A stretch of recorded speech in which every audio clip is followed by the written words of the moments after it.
साथीहरू, आज हाम्रो यात्रा सैलुङ र सैलुङपछि चाहिँ हाम्रो यात्रा तालिन्चोक हुनेछ। हामी यदि सैलुङ जाँदैछौँ। यो नेपालको मिनी ग्रेट वाल, जसलाई नेपालको मिनी ग्रेट वाल भनेर चिनिन्छ। हामी अगाडि बढ्दैछौँ। मेरा दुई छोरी र छोराहरू क्रमशः हामी अगाडि बढिरहेछौँ। बाटोमा सुन्दर घाँस फुलहरू, मेरो बुवा आमा रमाउँदै अगाडि बढ्दै छोराछोरीहरू बुवा आमाद्वारा फुल बुवाले आमालाई फुल अर्पण गर्नुभएको छ। छोरी बुहारीहरू रमाउँदै हिँडिरहेका छन्। रमाइलो भइरहेको छ वातावरण। अगाडि बढ्दैछौँ। त्यसै गरी बीच बाटोमा लाली गुराँस टिप्दै रमाउँदै हामी अगाडि बढ्दैछौँ। रमाइलो महादेव गुफा जाने बाटोतिर अगाडि बढ्दैछौँ।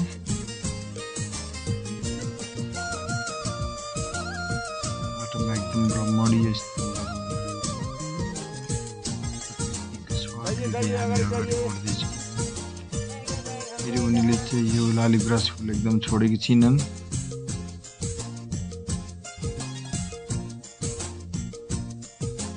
सेल्फी टिकटक बनाउँदै अगाडि बढ्दै एकदम रमाइलो डान्स गर्दै अगाडि बढ्दै सैलुङको थुङ्गामा पुग्न आँटेका छौँ। आमा एकछिन बाटोमा रेस्ट गर्दै छोरी माथि थुम्कामा रमाइलो गर्दै टिकटक बनाउँदै रम्दै अगाडि बढ्दै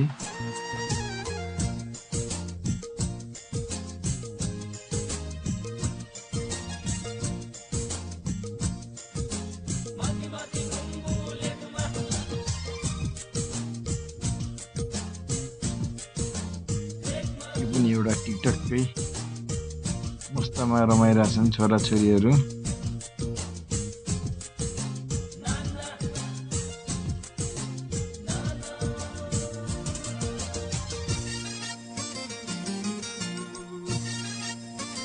टिकटकमा व्यस्त मेरी पनि महादेव गुफा पोखरीतिर अगाडि बढ्दैछौँ। अब चाहिँ हामी होइन महादेव मन्दिरतिर जाँदैछौँ। हामी चाहिँ अब शिव त्यो गुफा चाहिँ बाँकी छ। अब चाहिँ हामी एक गुफातिर एकदमै रमाइलो भयो। ल हामी महादेव मन्दिर आइसक्यौँ। ल जय शम्भु।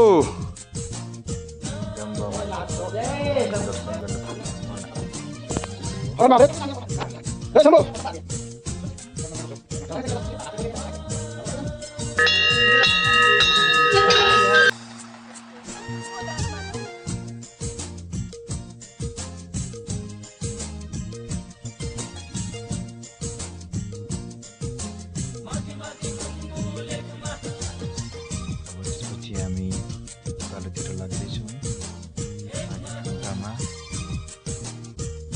र हामी जाँदै गर्दा एकदमै डरलाग्दो हावा हुँदै आएर बिच बाटोबाट फर्किन बाध्य भयो। हामी ढुङ्गा सकेनौँ। त्यसरी अगाडि बढिरहेछौँ।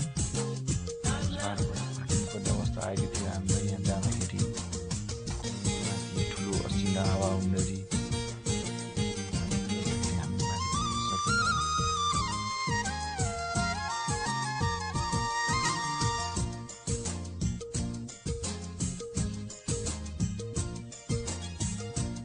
सैलुङको यात्रालाई हामीले यहीँबाट भिडियो माऱ्यौँ। त्यसपछि हामी लाग्यो तालिन्चोक। तालिन्चोकमा एकदमै रमाइलो भयो। तालिन्चोक दर्शन रमाइलोसँग गर्न पायौँ। Talinchowk Bhagwati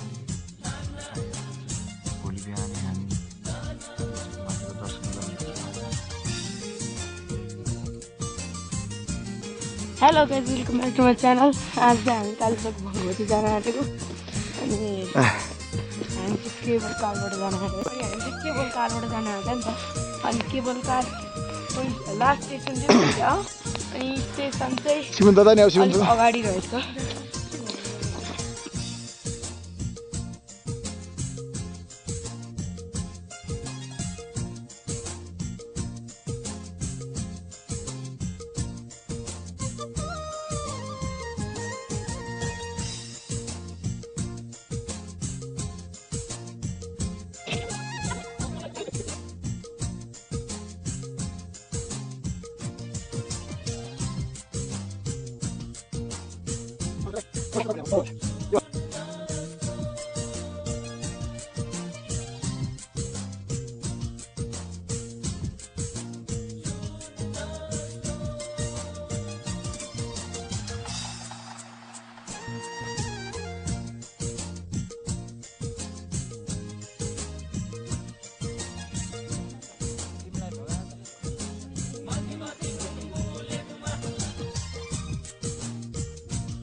la la